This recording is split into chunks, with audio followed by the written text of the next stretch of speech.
C'est parti pour 25 km de randonnée. Et à peine parti, une fois que j'ai mis mes chaussures, je me suis rendu compte que j'avais une petite plaie à l'arrière de la cheville gauche. Donc je me suis arrêté dans un petit supermarché et j'ai payé 6 pansements, 10 €. C'est normal. Malgré cette petite blessure, qui peut vite devenir très handicapante en randonnée, je décide tout de même de partir pour cette longue marche autour de Capu San Petru. Pour ceux qui me suivent régulièrement, je pense que vous avez commencé à comprendre mon petit côté téméraire. Vous inquiétez pas, c'est légèrement recherché. Je laisse donc mon voilier seul au mouillage devant Porto, après y avoir débarqué en annexe et avec Mayol qui ronronne toujours. Le chemin monte vite et fort, l'ascension est sportive, on surplombe rapidement Porto et le balai incessant des vedettes transportant les touristes. Ce qui me laissera dire qu'il y a quelques lieux à ne surtout pas rater. Toujours aller voir le parcours de ces courtes croisières à la journée. Il y a toujours une pancarte à prendre en photo qui me donnera les spots incontournables. Et contrairement aux touristes, j'aurai le privilège de ne pas y passer en coup de vent, mais d'y accorder le temps que je souhaite. Les paysages sont grandioses, tout paraît immense. Je traverse de nouveaux paysages, comme ces grands espaces avec ces châtaigniers majestueux, puis des forêts de pins, ou encore des endroits plus humides avec ces fougères. J'arrive en haut du premier sommet et j'aime plutôt cet endroit. Il y a de grands arbres et plein de fougères partout. Je sais pas pourquoi, j'ai un petit faible pour les fougères.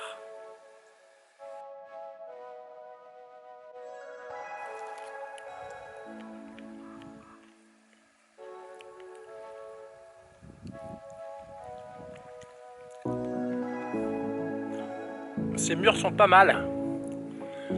Elle manque encore un peu de maturité. Mais ça apporte un peu de sucre pendant la rando.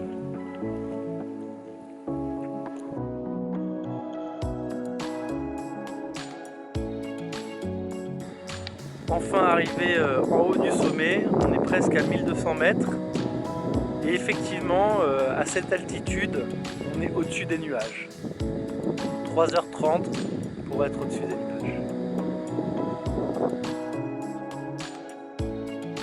Après avoir déjeuné, avec quelques degrés en moins, dû à l'altitude, je prends le temps d'observer ces quelques cailloux sculptés par le temps. Étrange dentelle de pierre. N'hésitez pas à m'expliquer dans les commentaires comment cela a bien pu se former. Je suis toujours friand de connaissances. Je découvre ensuite l'autre versant. Ces pins vertigineusement hauts, avec leur écorce particulièrement épaisse. Le ruisseau de Vitronne tout en bas. Malheureusement, nous ne ferons que l'entendre et le longer, sans jamais y accéder.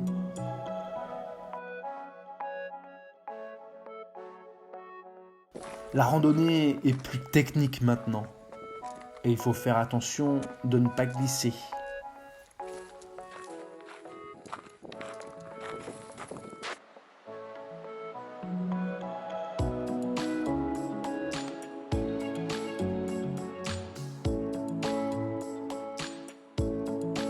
Ici, ce sont une pléiade de rochers qui se sont éboulés. Et j'aimerais franchement ne pas être là quand ce gros bloc en haut à gauche se détachera. Cette deuxième partie de randonnée est plus diversifiée, tant sur le plan technique que sur le paysage offert. C'est la partie à ne pas rater. Enfin, j'arrive sur le petit village d'Ota. Il est 16h30, je marche depuis 9h ce matin. Je suis un petit peu fatigué, donc j'ai décidé de ne pas aller sur le deuxième sommet, surtout que c'était à peu près vers là où j'étais ce matin. Et là au final ça me change pas mal la vue, donc j'ai repris la route. Ce qui me fait une petite descente toute douce jusqu'à Porto. Donc c'est une petite heure comme ça, tranquille, pour se redétendre. La route ça amortit beaucoup moins. Et direct, j'ai la plante des pieds qui fait assez mal. Voilà, mais c'est comme ça, c'est assez joli, hein.